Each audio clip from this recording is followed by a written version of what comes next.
right now, if I have successfully done that. We will see. But I'm sure as soon as we talk about Leicester and Arsenal, someone might just chime in and say something about it, but we'll see. Okay, so we are live. For people actually deciding to watch us, and maybe you can just put a little comment in if you can't hear us, but we might as well just get kick-started. Episode 57 of the Trademate Sports Betting Podcast, but a very special one as we are live on YouTube. So if you are listening to this on YouTube, we will post an audio version later, so that'll come out by the morning for you European, UK listeners. But yeah, for now, we'll just do the YouTube live, and hopefully you guys enjoy. Feel free to send any questions or comments at any time, and we'll get to you. But as it says in the title, we'll be previewing EPL Game Week 6, as we always do. Premier League back after there was obviously a round before after the international break, but second round since the international break. And then later in the podcast, the big man, Ryan Bruno, smart sports trader, will join us. And we'll be talking all things UFC 254, Khabib Magomedov versus Gaethje, which should be very big. But yeah, we'll introduce our guests. George Gamble, how are you, mate? Doing well, mate. As always, ticking along, doing nicely. How about you? You all good? Happy days, mate. Made it back to Australia. Good. We're going to have a happy Alex on this one then.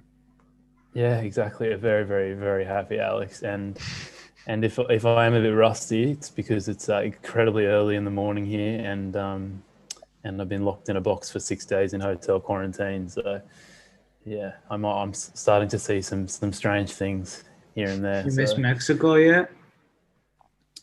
I mean, not really. I don't really miss much at the moment. I'm just happy to be in Australia. But I mean, talking of Mexico, our main man, pro sports bettor Harout, you're in Mexico. Yep, taking a vacation this week. So I'm out in Cabo until tomorrow. We're headed back to Vegas tomorrow. What have you been up to, mate? Not much, man. Just trying to stay off the betting for a while, but it's not working out. Just got to keep betting stuff. Have you got a problem, mate? Yeah. Addicted to winning money. Harout, when the fun stops, you've got to stop, mate. That's the rule. Yeah. All right, fellas. Quiz question of the week. I think I posted this question too early in the chat. I got to get better at posting it on the day of, so you guys don't see it beforehand, and give George enough time to do some research. But who came second to Leicester City when they won the title back in 2015/16? And if you are watching on YouTube, it'd be great if you don't post the answer in the comments. Maybe you can wait till the end and do the answer. But the options are Spurs, Arsenal, Manchester City, and Manchester United. So, you're a bit worried about this one, George? You're pretty confident? No, I know exactly what it is. Oh, fucking hell. Maybe, we'll see if we can get an easy one. Oh, mate, I don't even have to look up the answer. Bloody hell! I thought it was a bit tougher, but anyway. Yeah, but the thing is, we've said this before. Like, particularly Harout's like, yeah, I know this one. Get to the end, and it's either one of us is wrong or Alex has got the question completely wrong. It goes one of two ways. Yeah, or he's asking this one the wrong way, and he's just trying to trick us. Maybe I didn't even include the actual second place in the options. Trick question, yeah. Yeah. I should include a none of the above or an all of the above option sometimes. That'd mix it up, mate. Mix it up. Yeah, I mean, I've got to give the people what they want. Yeah, exactly. All right. We'll start off this week. We've got Saturday, first game on Saturday, Aston Villa Leeds. I think it's quite funny that if I'd said to you game week 1 or game week 2, we're going to talk about Leeds versus Aston Villa, people would have been like, why are we talking about this game? But this is a reasonably big game, one of the big games this weekend. And I was looking at the underlying data on Aston Villa because I guess a lot of people see, I think, what are they, top of the table or maybe second? And they're second, but they've got a game in hand over Everton. Yeah, so people probably look at that and think, they're probably just, lower league side, fluked a few games at the start of the season. But I was looking at some of the underlying stats, XG and stuff like that earlier this week. And yeah, if you look at the data, they are ranked like one of the top 5 clubs when it comes to XG. And then if you look on the other hand, people probably think Leeds, are probably better, they're pretty well, I think, what are they, 8th or something like that? And people probably look at Leeds and say, yeah, that's probably pretty accurately depicts where they are in the, as a side in the EPL, but they're actually in the bottom 5 when it comes to XG. So all kind of very, very interesting. So maybe they're top 10 at the moment. Leeds is kind of a degree of luck involved. But odds for this one, 2.38 for Aston Villa, draw 3.6, and Leeds are at 3.1. What are your kind of initial thoughts on this one, George? Well, looking at it, I don't want to take away from Aston Villa's start because it's been nothing short of fantastic. But you've got to put it into perspective in that they've beat a Sheffield United side at home. Sheffield United have been abysmal so far this season. Sort of, you could argue, been found out, and they got a narrow 1-0 victory over them. They obviously beat Fulham as well. Fulham also very poor, very, very poor side. Had that obviously freak result against Liverpool. Everything they did turned to gold. 3 deflected goals, for example. That kind of epitomises that really. And they obviously got a last-minute sort of goal against Leicester as well. End of the day, they've got the wins. You can't argue with that. There's no taking away from that. But you've got to put it into perspective in terms of the quality of the opposition. The opposition that they've actually played. And I think, for example, when they beat Leicester, there was no Jamie Vardy, there was no Ndidi. Ndidi was arguably one of the best central defensive midfielders in Europe last season. So, don't get me wrong, I think Aston Villa recruited exceptionally well. They've, addressed the areas that they needed to address. Watkins, I think, is a great addition. The loan signing of Barkley, I thought that was an astute piece of business as well because it really takes the load off of Grealish. But yeah, so I wouldn't want to get too carried away with Villa just yet. But regardless, the start is excellent. They can only beat who's put in front of them. But looking at the stats, if Villa win this one, they'll have won their opening 5 league games for the first time ever in their history. So that'll be some feat for Dean Smith.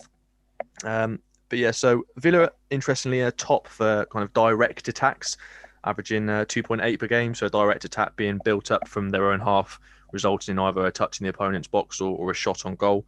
And interestingly, Leeds have had the most direct attacks against, 4 per game. So I reckon Villa will still make quite a few chances against this Leeds side.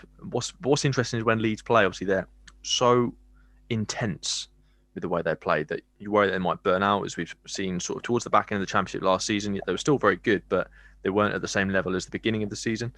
But in terms of cards and what have you, Villa have seen at least 2 cards in every Premier League game so far.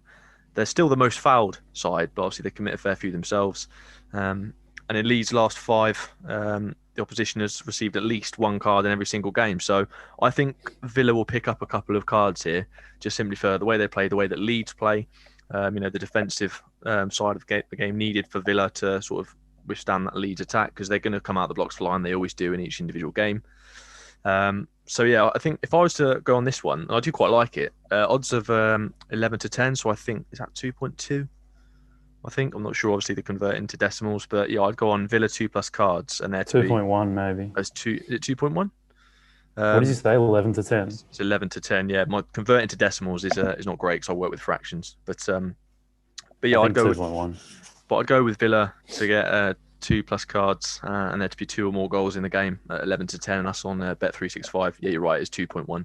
But yeah, so that'd be my favourite bet for this game. I think Villa will see cards, and I think we'll see at least a couple of goals. Yeah, and we should probably let everyone know, now that you're talking a bit more cards, that, like you said at the start of the season, 5 game weeks have been played now. So you've got the old spreadsheets fired up again, mate. How does it feel to be back? Yeah, it's time consuming, but obviously I love the data, love putting it in there because it's interesting to kind of be able to kind of cross-reference different stats and individual games as well. So yeah, covering most of the leagues. I think we've got one more match day to go before you get Serie A back and potentially the Bundesliga as well. But no, the others will be out as well. So yeah, it's good to have them back up and running. Yeah, no, it's awesome stuff. And anyone looking to catch those spreadsheets, head over to George's Twitter at @CGeorgeGamble. I think I left a link in the description to all of our Twitter feeds. So yeah, if I didn't, just at @CGeorgeGamble on Twitter. Always good stuff from George. Harout, mate, for this one. Anything interesting in the market at the moment? The market opened like 4 days ago on this one, and ever since the opener, the demand's been on Villa. For the three-way line, it opened around 2.59, and we're seeing a market low of 2.26, and you can get about 2.27 now at Pinnacle. So there has been definitely some support for Villa, significant enough to be holding as a value bet if you play the opener early on. I'm not sure how low the market will go, but I haven't seen much resistance since the opener. So we've definitely seen the money come there, and also they've played the under a little bit. On the total goal market, we had 2.75 open up at 2.0, and it's out to 1.87 now. So okay, predicting low scoring Aston Villa victory based on the demand we've seen in the market so far.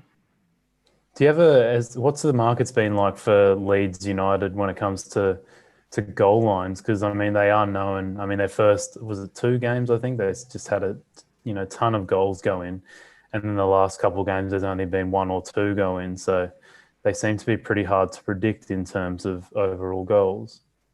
Yeah, it's been inconsistent in terms of like what to expect from them. They came off with their first few matches, especially with Liverpool, there were like 7-8 goals, and then 7 goals against Liverpool, 7 goals in the Liverpool game, 7 goals in the Fulham game, and then the last 3 it's been 1 or 2.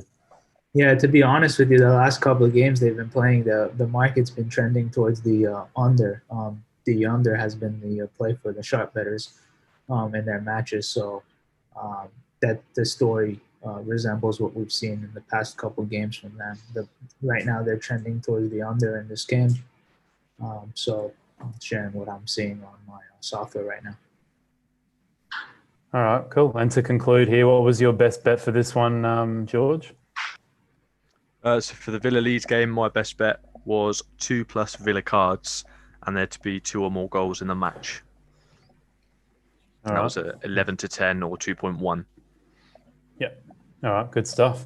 All right, probably game of the round. Man United, Chelsea, massive game here. Both sides have been, you'd say, very disappointing so far this season, even though Man United had that little, rebound against PSG in midweek in the Champions League. Odds for this one, 2.55 for Man United, 3.8 the draw, and 2.88 for a Chelsea victory here. I mean, I get a little bit confused when looking at this game, George. I don't know about you in terms of what you think will happen. Do you see it maybe a bit more clearly than I do? Well, I was kind of looking at the stats for this game, and as obviously a lifelong City fan, it pains me to say it, but I'm favouring Man United in this one. For example, if they do win, they'll have won 3 in a row against Chelsea for the first time since 1965 under Matt Busby. That was a hell of a start, I thought. But also, Chelsea are winless in their last 7 Premier League away games against Man United, which again is some stat. They seem to struggle going to Old Trafford and playing them. Obviously, it wasn't so long ago. I think United thumped them 4-0. United seem to know how to play against them. And after being completely buoyed by that performance in Paris, where they deserved to win. Admittedly, they did deserve to win. I think they handled the game really well, and then obviously took the chances when they came. Whereas obviously Chelsea struggled at home to Sevilla. So I think at the moment the impetus is with United. They're hopefully finding their groove maybe. We're looking at the odds because I think United on Bet365 they were 7-5 to win the game, as opposed to Chelsea who were 7-4. So marginal favourites. But yeah, as well as that, I think we're looking here, it's only once in league history have United lost each of their opening 3 home games. Obviously, they lost the first 2. In fact, the last time they lost 3 home games, their opening 3 home games in a league, was 1930, 1931, and they finished bottom that year. So I personally see United getting a result, whether that be a draw, but I'd favour United for the win, particularly at those odds. But if I was to have a best bet on this one, I'd say I'd go with United double chance and United to score 2 or more goals, because that's landed in 3 of the last 4 times this fixture has been played at Old Trafford in the league. Yeah, I mean it's an interesting game, isn't it? Because you've got Chelsea, who can score goals, and the Manchester. I mean, both defenses have been very, very shaky of late. So, I mean, would you say that if there was anything to be half sure about, is that there might be plenty of goals? I mean, sort of looking at kind of the trend through this, it's very, every now and then you'll get a lot of goals. There's no common trend. It's difficult to say, because, as you know, you're right in saying that Chelsea, with the players they've got, there's goals in that team, and likewise there are on the United team, but it doesn't always play out that way. If I was to look at sort of over goals mark, I wouldn't want to touch it personally, because it could go either way, and I feel like the odds are going to reflect that. I feel like the line obviously will be at probably 2.5. I wouldn't personally want to have a go on that, just because it can be one of those frustrating games that, as we've seen before between these two, where they play out like a 1-1, or there's very few chances because they keep cancelling each other out. Or you can get one team winning 4-0. No one saw that 4-0 coming when it happened. Personally for me, I wouldn't want to touch the goal line markets. Okay. And then what about the markets, Harout? What are the betting markets doing at the moment, or have done? They've been supporting Manchester United. Not a ton, but the demand seems to be there. Haven't done much betting this week, but if I were to play something when these markets first opened, if I had that read, Manchester United would technically be the correct play, because the draw bet opened at 1.98 for Manchester United, and it's already close to 1.83. So it's clear to see that there has been some support there. The totals market, the total goals, not so much there. Slight lean towards the over, but it's only moved from 2.1 to 2.05, so we haven't really seen anything there. It seems pretty efficient at the moment, given the current situation with the market. And the goal line, is it at 2.5 at the moment? No, it's at 3. It's at 3. Right. It's at 3. It opened 2.09 at Pinnacle for the over, and it's currently sitting at 2.05. So, I mean, there hasn't really been much movement there. The only significant move on this game has been the side of Manchester United. It's seen enough to say that there has been some money there. Any predictions as to, where the money might go towards the end? I mean, I know it's Thursday night, so we've still got a good, less than just under 3 days until this one plays out. But yeah, any idea as to where the money will go? It's very likely, based on how the markets move, the probability of it continuing to go in Manchester United's direction is the most probable outcome. As far as total goals market, based on what George said and how the market's looking right now, I don't know if we'll see any movement there. But if I were to put a guess on which way the market would continue to go, they'd probably be backing Manchester United. All right, nice. Have a bit of a reasonable consensus there, fellas, that Man United might be the way to go in this one. I mean, for me, looking at this game, I just couldn't think of 2 worse teams going up against each other. So it's gonna, whatever team you decide to back in this one, it's painful. I mean, in an ideal world, they'd both lose, but it's not could possible. you imagine that? It's like the MMA. It's like you just wish for the double knockout. Oh, imagine. I mean, have you seen one of those before? It's pretty crazy. Yeah. I've seen a couple. Is it? How does that even settle? Is it who just hits the canvas first, or? It's just whoever wakes up first, and then whoever wakes up first gets the win. Oh, love it. Yeah. Be pretty funny if they then woke up at the same time too. Oh dear. Could you imagine Khabib Gaethje double knockout? both wake up at the same time. Just Yep. And we're You both bought- watching for like a minute to see who's gonna wake up first. So that'd be I'm just saying it would be a proper boring watch. You're just sat there watching two men just lying about. Like, well, I've paid for this. Like, what's going on? That would be so funny. All right, we'll move on. Monday. Oh, no, it's not Monday. It's Sunday. Sorry, I'm thinking it's Monday because it's on very, very early on Monday morning for me. It's like Aston Villa's Friday. Aston Villa's Friday, not Saturday. Oh, really? It's a Friday night kickoff. Yeah. Oh, bloody hell! This is just another It's element Australian for me to time, deal mate. with. It's the Australian time power. It's messing with you. Quiz questions, everything. I've just more and more elements to deal with. It's a tough gig being a host. So we got 1.96 for Arsenal, 3.9 the draw, and 4 for Leicester. Notes on Leicester for me. I would just say Leicester are very, very inconsistent at the moment, all over the place in terms of their results. Big wins against obviously City, and then losses to West Ham and Villa, which isn't expected from a team of that quality. And Arsenal have kind of just achieved exactly what you'd want them achieved so far as a club in the place they are at the moment, losing to the big teams, Liverpool and Man City, and beating the smaller ones who they beat. They beat Sheffield, Fulham, and West Ham. West Ham, I think, yeah. Yeah. So they've kind of achieved exactly what you'd expected at the moment. This will be the last game we get into before the UFC. George, any insights into this one, mate? Yeah, I mean, I was having a look over certain stats. Arsenal have won 8 of their last 9 home matches in the Premier League. But the stat that really stood out for me is, Leicester have played more Premier League away games against Arsenal without ever winning than any other opponent. Arsenal are unbeaten in the last 27 home meetings with Leicester in all competitions.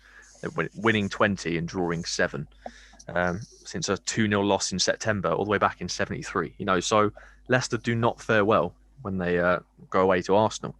But as you said, you're beating the lesser teams at the moment, struggling against some of the top sides, which seems to be the norm with Arsenal at the moment. I'm not sure if Leicester is going to be able to call on Jamie Vardy and Ndidi, or whether they're still out. But even so, I'd fancy Arsenal for this one, for this game, simply because of that record alone, with the form as well. Leicester have been very consistently inconsistent is the phrase I think everyone uses. But, as we said, they came to City and just smashed us 5-2. Obviously 3 penalties, but still, nevertheless, they won 5-2. And then I think they lose at home 4-0 to West Ham, who at the time were just dreadful. So it's very difficult to tell with Leicester. It depends which Leicester turns up. But even so, I think with the quality that Arsenal have, the addition of Thomas Partey, that I think is a great signing, a signing they've been calling out for a while, I'd have to favour Arsenal every time in this particular fixture. Yeah, I mean, it's a bit hard to judge how Arsenal are going to go at home nowadays, because you wonder how they're going to set up. I think they might set up with a back 4 in this one, which kind of is good because it's going to give us a bit more attacking flair, a bit more creativity, which we really lack at the moment with a back 3. But I just get very scared that it's going to leave us really vulnerable because I would assume then in that case, Louise is going to have to play in a back 4. And that's a pretty scary prospect for Arsenal fans, because we've seen in the past that he's actually been maybe not very good, but very just decent in a back 3. Like, he's been very solid, hasn't made those calamitous errors. But then in a back 4, I mean, it's just it's a very, very scary prospect. I will say though, like his last 2 or 3 games in the back 4, we've played there, a couple minutes here and there, just changing up formations throughout the game. He's actually been pretty solid. So maybe Arteta's spent enough time with him now to make him a bit more solid in a back 4. So, that'll be very interesting. But I do remember I think the best half of football I've seen under Mikel Arteta for Arsenal was when we played Leicester at home last season in the first half.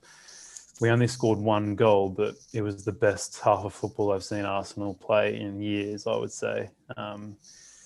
I remember Saka was just playing out of his skin. Ceballos was. It all clicked for once, and that's been pretty rare in attack under Arteta so far, where it's just where they've actually looked really ruthless and lots of creativity and stuff like that. So Yeah, hopefully they can replicate that.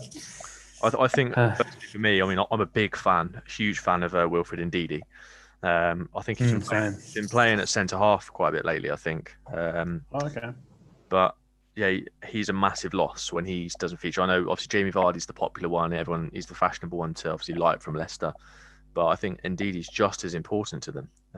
He kind of. So Ndidi's out. He was out at the last game. I'm not sure if he's out of this one yet or not. In fact, I can do a quick look. Because I'll on top of that, like I remember last season they started off with a bang, didn't they, Leicester? Yeah. And then he got injured maybe after 10 or 15 games, and that kind of started their mid-season slump, you might want to call it. They do seem to really struggle without him in the side. He's going to be out because it was back in September that he picked up an adductor injury against Burnley, I believe, and so he's had to have surgery. I think he's had to have surgery, and he's going to be out for 6 to 12 weeks, and that was back in September. So he's going to be out of this one. He'll be out as well. So, and that's huge. I think it's a huge loss for them, a massive loss for them. But so it would be interesting to see how they get on. But like I said, everything to me, the stats, the previous form, players that are missing, the personnel that you now have in terms of Arsenal, you have at their disposal. It's got an Arsenal. I think Leicester will make you work for it, but I still think you'll come away with the 3 points in the end. Yeah, I'm a lot more confident after hearing Ndidi's out. Harout, what's the any movement in the markets, mate? I mean, the market agrees with George. Arsenal for a win opened at 2.05, and it's come down all the way to 1.9. Right now, it's hanging at 1.98 at Pinnacle. But just overall, looking at the way the line histories have been and how the markets move, I think it's safe to say that the probability of Arsenal closing for value, if playing as a bet right now, would be a lot higher than any other market move. So I think that the money will probably continue to come towards Arsenal. Any guess as to what it might close at? I think because we've seen it hit 1.9 within the line history, I don't think that seeing like a 1.85 or even like a 1.8 is out of the realm of possibilities. Yeah, and I mean, I don't want anyone to comment what the result is in the Arsenal game currently playing because I would like to watch it back. But I guess a lot might depend on how they perform against Rapid Vienna. So it's hilarious. For sure. It'll have some type of influence. I mean, it always does. And when every time, a certain team already has a game that they're playing right now with already their future market on another game being open, it always has more or less some influence because that it changes public perception. I mean, I can see exactly what's going on. It's great. Like the temptation just to. Oh, you're a prick, mate. You're a prick. Tell me how you really feel, pal. Yeah, well, just where's Ryan? So this is the point in the podcast where Ryan's supposed to join, and he did this last time. He leaves it to the last second to join. He was quite punctual last time, I thought. Yeah, no, he joined basically. He was right on time last time. Yeah, he joined like 5 seconds before I was about to go to the queue. So, I mean, maybe we should. While we wait for him, maybe do you guys want to get into what maybe your best bet would be for the EPL this weekend? Maybe start with you, George. The EPL. So my best bet, ironically, for this weekend in the Premier League is in a game that we've not covered. So I'll be going for the Liverpool-Sheffield United game.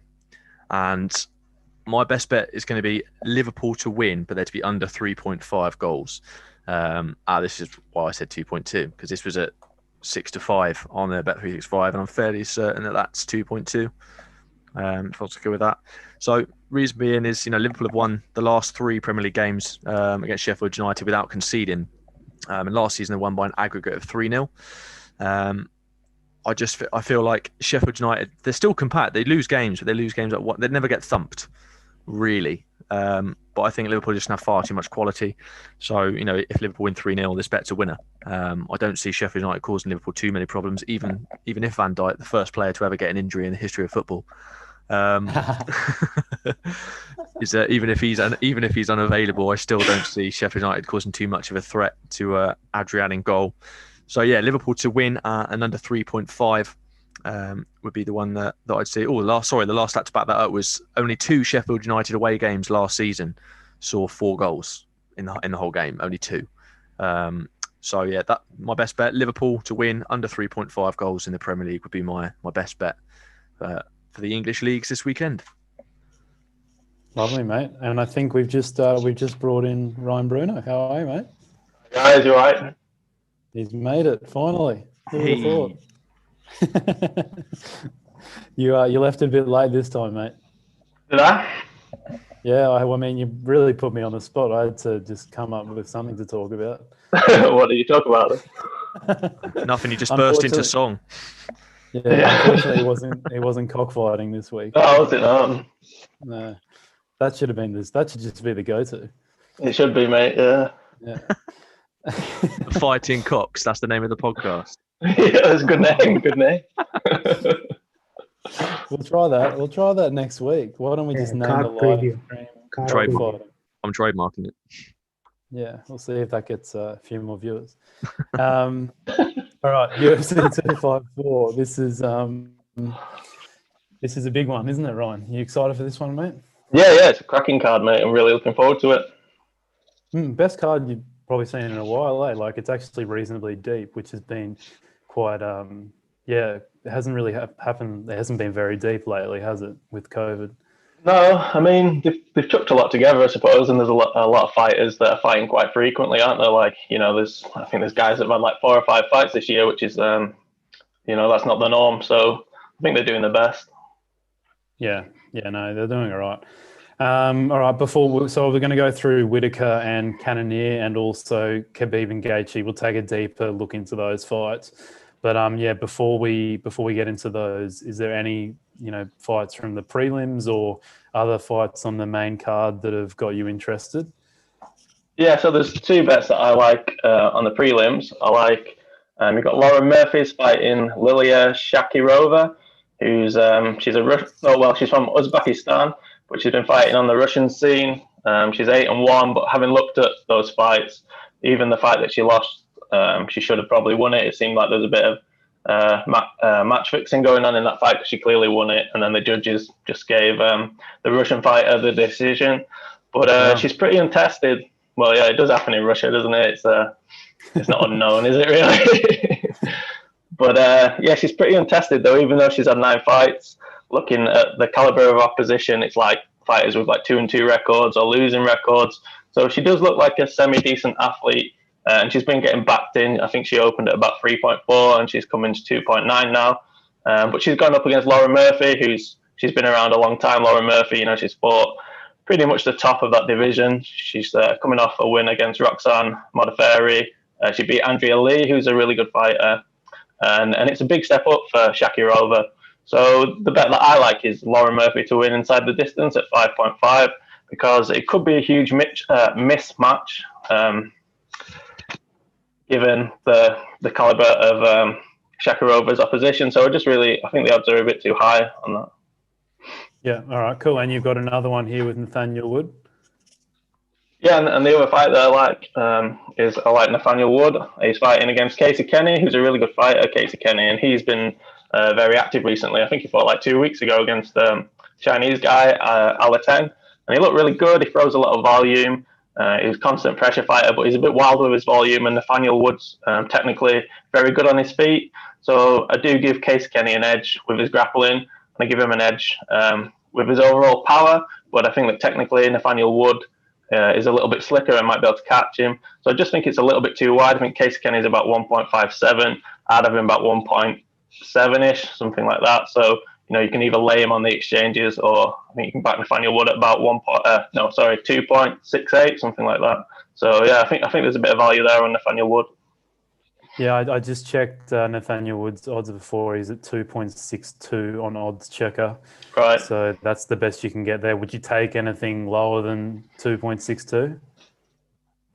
I'd probably take about that. I wouldn't want to go crazy. I don't think there's a huge amount of value. It just appears a bit too wide to me. Yeah. Okay. And I was also going to ask you about these two fights. I know we're probably spending a bit too much time on the prelims, or the other main card fights, but there were two that I actually thought might have been a bit of value. I don't mind Tai Tuivasa at 2.0 versus Struve, just on the fact that I know he's on a 3-fight loss streak, but I just think, Struve, I just see a lot more upside for Ty. I feel like I know I'm probably just a bit biased because he's Australian, but he's actually, like, during the break, he spent a lot of time at AKA, training with stuff like that. So I feel like I almost feel like he hasn't taken his career that seriously up to this point, and he's kind of just relied on a bit of athletic talent. I mean, he gave Junior Dos Santos a few problems, which is huge. And yeah, I feel like Stefan Struve is. I can't see any ups. You can't see him improving at this point in his career. He just lost to Ben Rothwell. He's never really done anything much, Stefan Struve, if you look at his career. So I just feel like more so. Beat Miocic though, didn't he? Oh, of course, yeah. That's probably the biggest one. He beat Steve Bay, so yeah. Yeah, that's a big one. Yeah, that was when he looked good. Yeah. Yeah, so I'm more so on the fact that I just feel like Ty might have. He's had a long break, similar to Ortega, I guess. I just see a lot more upside, and I feel like the break might help him and be able to improve a lot on some of his inefficiencies. Yeah, I do agree with you. I think obviously Tuivasa's big hole in his game has been his ground game. Like when JDS took him down, he was like punching off. JDS had him in full mount, and he wasn't trying to escape. He was trying to fight off his back, which is just pretty crazy. So if he has developed some type of ground game, then he could be pretty dangerous. So and like Struve is very hittable, and Tuivasa hits pretty hard. So yeah. I mean, I agree with you. It's that's probably the side that I would take. Yeah, I thought the odds would be maybe evens or at least slightly favouring Ty. But yeah, I thought a little value play there maybe. And also the other one was Walt Harris at 2.5 versus Volkov. Do you think Walt Harris will be able to give him any troubles? I looked at Volkov's record yesterday, and I mean, his biggest win was against Verdum, and that was kind of Verdum hasn't really. I think we've seen after that fight that maybe Verdum is not as great a fighter as we thought. So, yeah, I'm just wondering if you thought there was any value on Walt Harris at 2.5. Possibly. I think he's come in a bit. I think he was a bit better than that earlier on. I think he was about 2.8, but I'd probably rather take the KO line just because Volkov's quite good at fighting with distance and using his range and using his length, and Walt Harris tends to fade a little bit as well, and Walt Harris is like a very fast starter. When he gets guys, it's normally early, like in the last fight against Overeem, he rocked him really early. He beat Olenek in like a minute, didn't he? He beat him really early. So I don't know, I've not looked at the KO line, I don't know how much better that is than the money line, but I'd probably prefer to be on Walt Harris KO or KO round 1 than the money line, just because I think the later the fight goes, the more likely it is that obviously he fades and Volkov just finds his range and picks him off with jabs and body kicks and just kind of takes a decision. So yeah, I think Walt Harris KO would probably be the play there. Okay, cool, interesting stuff. And then Harout, any of those fights that we've mentioned, the Ty fight, Walt Harris fight, Nathaniel Wood, Lauren Murphy, have you had a look at those? Is there anything that you're liking yourself? Yeah, the Wood, Nathaniel Wood has seen some support there. I would definitely take the 2.62 if that was available to me, just because, it's not really in a trading perspective, it's not really a full value bet, but based on the direction of the market, I could see that one closing well and with high probability. Shakirova is kind of interesting. It opened at 3.15, down to 2.8. But I guess if you're looking for an alternative way for Murphy to win outright and you're getting value there, then it's probably a good bet or a good position. I haven't really looked too much into other alternative markets for that fight. But I mean, yeah, both. I mean, everything that Ryan mentioned is pretty good. So it's pretty sharp stuff, similar to how he mentioned a lot of the other fights the previous time we were on the podcast together. Ryan clearly knows what he's doing, so I definitely listen to what he shared. So in other words, have it. in other words, back Nathaniel Wood and Lauren Murphy, but don't back Tai Tuivasa or Walt Harris. Maybe, to be fair, that market hasn't seen much movement.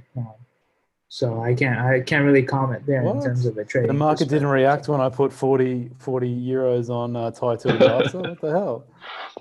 I didn't see my screen move, Alex. Not sharp money, mate, is it? Oh, jeez. I thought my massive 40 euros would just smash that price in, but anyway, one day. Whittaker Cannoneer, let's go there. We got 2.0. I mean, with all these odds, I did this yesterday early in the morning, so maybe things have changed, but 2.0 for Whittaker, 1.92 for Cannoneer. Massive shame that it's not a 5-round fight. I think it's just the perfect fight to see over 5 rounds. Basically a number 1 contender fight, but maybe if Whittaker wins, then they'll decide to do something like Adesanya Jones or, some other big fight that they can find for Israel. Whittaker coming off that win against Till after losing to Adesanya. And then Cannoneer is on a bit of a tear at the moment, but this is, I would say, by a decent mile. This is probably his biggest test so far. Last 3 wins came against David Branch, Anderson Silva, and Jack Hermanson. What are your thoughts on this one, Ryan? So I really like Jared Cannonier here. Having spoken to a few people, it seems to have split a lot of people. There's some people that think Whittaker's very big value. I personally think that Cannonier is. I know that in terms of market support, that Whittaker's been the one that's been backed since it opened. But I just really think that with Whittaker, he's starting to show that he's taken quite a bit of damage now in his career. Like he had those 2 fights with Yoel, which are obviously wars. Then Adesanya put a beating on him. And then even Till dropped him in the first round of the last fight. And with Cannonier, you've got a guy that's coming down from heavyweight who hits really hard. And he's got one of the best leg kicking games in the division as well. Outside of, you've got him and Adesanya, who are up there. But, Cannonier is right up there with the best leg kickers. And if you look at how Whittaker fights, he's very heavy on that front foot. He uses like a bouncing, like karate style to blitz in and out. And that front foot's going to be open for calf kicks. And, Cannonier stopped Anderson Silva with like 5 calf kicks. He shut Hermanson down with his calf kicks. And even at light heavyweight, for big guys like Blachowicz, he gave him some trouble in the striking. It was Blachowicz's wrestling really, which shut Cannonier down. And I just think it's a tough matchup for Whittaker. I just think Cannonier will be the one that will land the bigger shots. I think he's more durable. He's got the better chin. And like I say, over 5 rounds, maybe I'd favour Whittaker a bit more. But I think in a 3-round fight where Whittaker's starting to show damage, I just think Cannonier is probably going to land. And if he deadens that front foot early on, then Whittaker's going to have a problem moving. And that, his game plan is blitzing in and out. It's, coming back and forward. So I think that Cannonier is decent value here. Interesting. Yeah, I kind of saw it the other way around, but I think more so that I just didn't really want to have a play at this one. I don't know. It's so hard to, like you said, I think the weakness for Whittaker is that his chin could come unstuck. He's taken so much damage. And then on the other hand, I look at Cannoneer and I'd say like the Branch and Silva win is not nothing to get too impressed by, just because both those fighters, he got them at a good time. But Hermanson's a pretty impressive win. But then you could also say I watched that fight the other day, and I think Hermanson was actually he did quite well in that fight until he got caught. So I don't know. It's a tough one, isn't it? Is there any what's the market doing, Harout? it's kind of been all over the place, to be honest. I haven't really seen like, movement one way or another. Some books opened as Whittaker was the underdog, other books opened as Cannoneer as the underdog, and then it's just kind of been scattered movement. There hasn't really been any sharp support for either side. It's just kind of been different opinions at different books. So we're seeing some diversity in terms of how certain sports books are positioning their odds on this one. And I haven't really seen anything concrete for me to say one side over the other is the correct play in terms of a trading perspective. Because, I mean, you would say that overall, like, Whittaker's the better fighter. Like, he's more proven, if you get what I mean. Like, he's probably, yeah, I mean, you could say he's a bit more well-rounded. Like, he just seems like a better fighter. But then on the other hand, you've got Cannoneer, who's probably improving with every fight. And he could expose a weary, the chin of Whittaker. So, yeah, I don't know. Any concluding thoughts on this, Harout, for you? It's one of those where I see so many games. I'm like watching so many different games on in terms of like the market. So I can't really form a personal opinion here. And based on like my philosophy and how I trade, because I don't really have any conclusive movement on one side over the other, I can't really play anything early. Perhaps maybe if late information comes into the market and I'm able to get a read on that, then I'll put a position in. But otherwise, I can't really play anything here based on how the market's positioned. Maybe it's possible, like in a situation like this, you'll get a lot more like arbitrage betting opportunities to try to create like synthetic numbers, like especially if I had an opinion on the fight and I was leaning one way over the other. If I can't really gain any like value against the market, the surest way to do that would be scout my way in and play some arbitrage bets to be able to get a good position. I think that anytime that's that opportunity is presented to me, I'm always keen on going that route so I can create better number for myself. Yeah, and the other thing I wanted to mention is maybe Whittaker throws a bit more volume too. So you could potentially, Ryan, would you think a decent play could be going like Whittaker for decision and Cannoneer knockout and just having those two plays, because they would maybe be the two most likely outcomes of victories for both fighters? Yeah, I think that if Whittaker wins, it's most likely going to be a decision. I've not looked at those lines. I was just happy with the Cannoneer line myself. Yeah. But yeah, I think you're probably right. Yeah. All right, cool. All right, let's move on to the big one. Excited about this one. Lightweight title fight, Khabib versus Gaethje. I think there's going to be a few differing opinions on this one, if there's anything to go by from our last podcast. Odds 1.33 for Khabib and 3.75 for Gaethje. Ryan, mate, do you want to open the floor, mate? Yeah, sure. So we did talk about this fight a few weeks ago.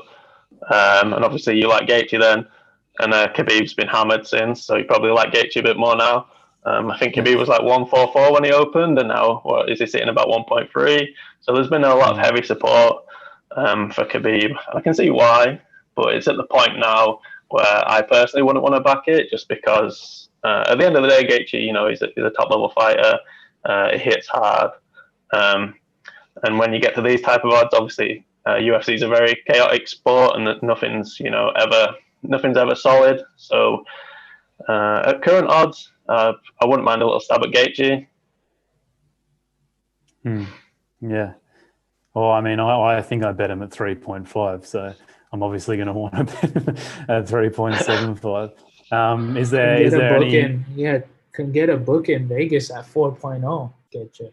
Nice. Oh wow. You having a crack at that then, Harout?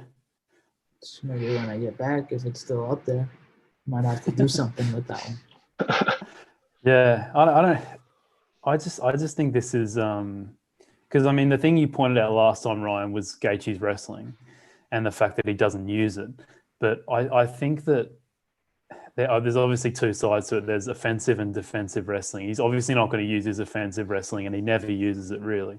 But I think what is like his more stronger part of his game is probably his defensive wrestling, and that's obviously what you need against Khabib.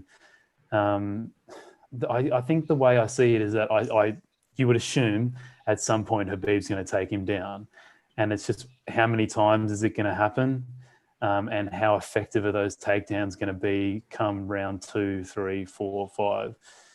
And I don't know. I just feel like my biggest thing with Gaethje is his coach, Whitman. I just feel like they're so honest about how like the realistic way fights are going to pan out, strategies to combat Khabib. Because most people go into a fight with Khabib thinking, oh yeah, I mean, he's not that great. Like, and people like Poirier coming out and saying stuff like, I've never felt anything like that before.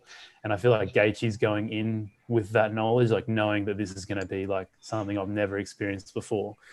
I don't know. What are your thoughts on that? And another factor is Khabib lost his dad, didn't he, as well? So it's just the first fight since that's happened. So obviously you never know how that's going to affect somebody. But that could be a factor. And although I don't know, we don't know if Gaethje has the wrestling to deal with it yet. Like the only guys we've really seen who, there was only one guy in the UFC that we've seen who really had the wrestling to stop Khabib, and that was going way back when he fought Gleison Tebow. And that's going back, like 6 or 7 years ago, and Tebow was able to stuff a lot of his takedowns. But Tebow was a bit of a beast. I don't know if you remember him. He was very big. Wasn't he on as a lightweight? And he was mate? Yeah, he was obviously on the Mexican supplements. Like he was built, wasn't he? So obviously that's dealt with a bit differently now. So that doesn't happen as much. But it's a bit up in the air. It's like, with Khabib, it's either he's going to look like he should have been like 1.1, after the first round, they'll take him down, dominate, and you'll think, oh, that was easy money. Or, if Gaethje stuffs 1 or 2 takedowns, then suddenly it could look like an even money fight. So it's, it's just one of those really where maybe live betting might be the play. But if I was going to go for either side, I would go for Gaethje at the current odds. Yeah, no, it's going to be a fascinating fight to see how it pans out. But I mean, yeah, I guess I'm basing my decision off the fact that maybe towards the later rounds, Khabib, and also that probably the Ally Quinta fight is a good one to go off, where Khabib struggled a bit more towards the later rounds. And yeah, I don't know, just Gaethje's just such a gamer, isn't he? And you know that if it's on the feet, like what he did to Tony Ferguson on the feet was just ridiculous. Like no one's ever done that to Tony Ferguson. So you kind of understand what's going to happen if it's on the feet. And I love what he said to Joe, on Joe Rogan's podcast. He said I've got 4. It said something like, I think 4 leg kicks. If I land 4 of my leg kicks, it's over, or something like that. I thought that was fascinating. So it'll be good to watch to see if he gets 1 in, 2 in, 3 in, and see what happens after 4. Yeah, you can play the old shot game, can't you? Every leg kick he lands, down the shot. It's a good UFC game. There you go, mate. Happy days. I'd much rather take a shot every time a takedown's attempted. That'd be much more fun.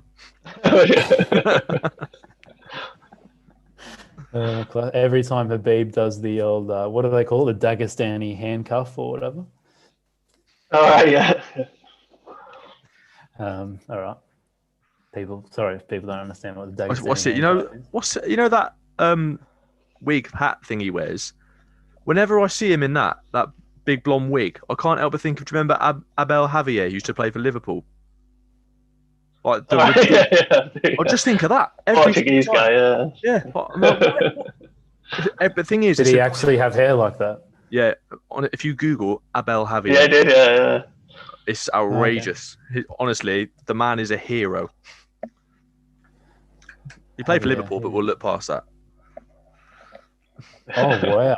Oh my goodness! You see what I mean? What nationality is this guy? Was he Portuguese? I'm sure he was, wasn't he? Portuguese, yeah, Portuguese, I think. Jesus Christ, that is a hairdo. I'm seeing the one where he's got those, are they called like cornrows or whatever? And he's got a mohawk down the middle. All right, yeah. Oh, you want to see? He used to play for Hanover. You want to see it when it's a full afro? It's literally the same hat that Khabib wears. It's just the same thing. He's got style. I like it. I mean, if you're going to do it, go for it, eh? Oh, exactly. Hero. Yeah. All right. Well, let's go with best bets of the weekend. George, do you want to just rehash yours? I know you mentioned it earlier. It was Liverpool. Well, the thing is, that's from the Premier. So I mean, if it's all right, if you like, it's a kind of double risk, but obviously don't back them together. But so obviously my one from the Premier, if I do one from the Premier League and then one in general. So go for your best of the weekend, mate. The one that you're hanging all your spirits on, mate. Oh, but it's tricky because I really like them both, and I will be on both. All right, let's go with this one. So I'm going to go at odds of 4 to 5, so 1.8. I'm going to go with and go to Serie A. Khabib to finish Gaethje. Not that one. Not. I've been told by my sources not to get on that quite strongly. I'd hasten to add, but no. So I'm going to be going to Serie A, and it's Sassuolo, who are at home to Torino. And my best bet is for Sassuolo just to score, but both teams to see 2+ cards. You've got Marco Guida is the referee. The man he hands out more cards than Clinton's. Honestly, he's ridiculous. In his lifetime, it's about 5.02 cards per game on average. Like, he's just insane. Like, he loves it, absolutely loves it. He makes Mike Dean look timid. So yeah, that's a game I really like the look of, and I'm pretty sure that should be, might even be Friday night, might even be tomorrow night. So not too long to wait. Bear with me, I'll just confirm it for you. It is indeed. Yes. Sassuolo to score and both teams to get a card. No, both teams to get 2 cards, 2+ cards each team at 4 to 5. But this one, and it landed in the fixture last season. Sassuolo, they're a freely attacking side. They score a lot of goals, but their discipline is pretty horrendous. And Torino, when they're playing away, particularly when Guida's referee, they get a lot of cards as well. So I feel like this should land comfortably. I'll be slightly annoyed if it doesn't, just simply because of all of the stats that back it up. So yeah, my best bet for this weekend is tomorrow night, Sassuolo to score and both teams to see 2+ cards. Love it, mate. And that's a 1.8 if it's 4 to 5. So 4 to 5. I think I'd have that more at probably about maybe 4 to 9 if I was going to anything. Like, I think that 1.8 is good value for that personally. I'd have it a lot lower than that. Yeah. All right. Harout, mate. Any? I know you haven't been betting too much, mate. But what's your best bet for any? Come from anywhere, mate. Best bet of the week. You know what I liked? I wanted to ask Ryan too. We played Miranda Maverick. That's seen quite a lot of movement since the opener. So I wanted to ask Ryan actually on that one what he thought, because that's one of our better plays that is developing some good closing line value. And we saw it move early, so we wanted to get on that. Ryan, what did you think on that? Yeah. I think that's a really good bet. I mean, like you say, it's moved quite a lot now. It's Miranda Maverick, isn't it? She's got a good ground game. She's fighting Jojua, who's like another one she's fought in the UFC, but she's come from the kind of Eastern European scene where the level of competition isn't as great. And her big weakness is a ground game, so it makes a lot of sense, the movement that you've seen. I don't know what current odds are. I think the best I saw was 1.29 now, so I don't think it'll close too much shorter than that. It might close at like 1.25 or something like that. So I think that line's probably, you probably had like the best of the movement already, I would say. Yeah, because it opened at around 1.33, so that clearly holding value against the market. So I don't really want to give that one, as a suggestion, because obviously it's kind of matured now in terms of price. But personally, that's my best bet. If I were to say what could continue moving, since this is probably an EPL preview and a lot of our viewers are interested in EPL, I think the ones that with the most probability of closing in favor based on where the market's sitting at right now is Manchester United, draw no bet. Or even the 3-way line is fine, and then probably Arsenal as well, just based on the ways the market has moved. So I think that there's opportunity for those sides to gain value closer to the start of the match. And what's the price for Man United DNB now? It's like 1.84, 1.85. So I think we can probably see it even drop to like 1.77 maybe.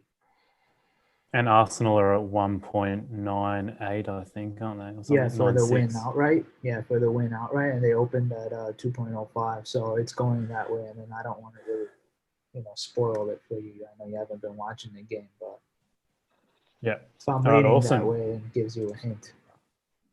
Cool. And Ryan, mate, what's your best out of everywhere? So I like Jared Cannonier, like I mentioned earlier. I just think it's a really tough matchup for Whittaker. I think if you can get above 1.9, I'd be pretty happy to take that. There we go. Love it. And we also got a question on the stream from Prabhav, our main man Prabhav.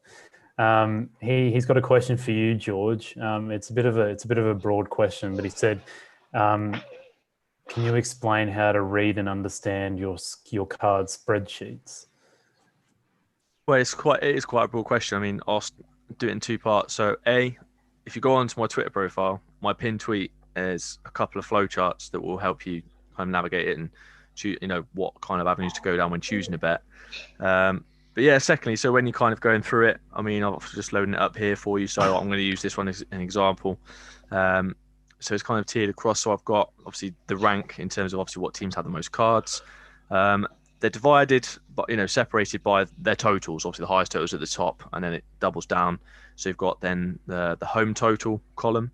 So it tells you how many cards they've got when they've been playing at home in total. And then you've got first and second columns, which is divided in where it says there per game. It divides how many cards they see per game on average at home in the first and the second half. So it divides it that way. So if you see a team, say if they get, it says four cards per game at home on average, but you see they get 0.5 in it says 0.5 in the first half compared to 3.5 in the second, the majority of their cards always come in the second half, and vice versa, so you can pick up bets that way. And then obviously it's the exact same thing for the away side as well. I've got away totals first and second, and then obviously you've got your red games home and away, that sort of thing. So it's all there for you. So the first and second columns are just divided by how many they see on average per half, and that's the exact same throughout. So for every single league that I do, it's laid out the exact same manner. But also, at the same time, if you've still got any other questions, feel free to pop me a DM. I'm usually fairly responsive on it, so I'll get around to answering any questions you've got. Awesome, mate. And before we get into the much anticipated quiz question of the week, make sure you go and follow these guys on Twitter. So I think I've left all the links in the description, but at @CGeorgeGamble, and check out his pieces he's doing for We Love Betting, at Bet Like Harout, and at SM Sports Trader for Ryan, or go and check out his website at smartsportstrader.com. You've been doing a bit of work with Trademate too, mate. A bit of value betting. Yeah, it's been going well, mate. Yeah, I made about £1,000, I think, in the first 2 weeks, and then it's kind of steadied on from there. But I'm looking at the sharp markets at the moment, which is really interesting because I don't think you guys have spoke too much or had anyone go into too much detail about that. So it's good. To do that. It's on my list of things to do, mate. But it's good to see that you're enjoying your time with Trademate, mate. It's not maybe it's not a scam. Who would have thought? Jonas Yelstad is not a scam.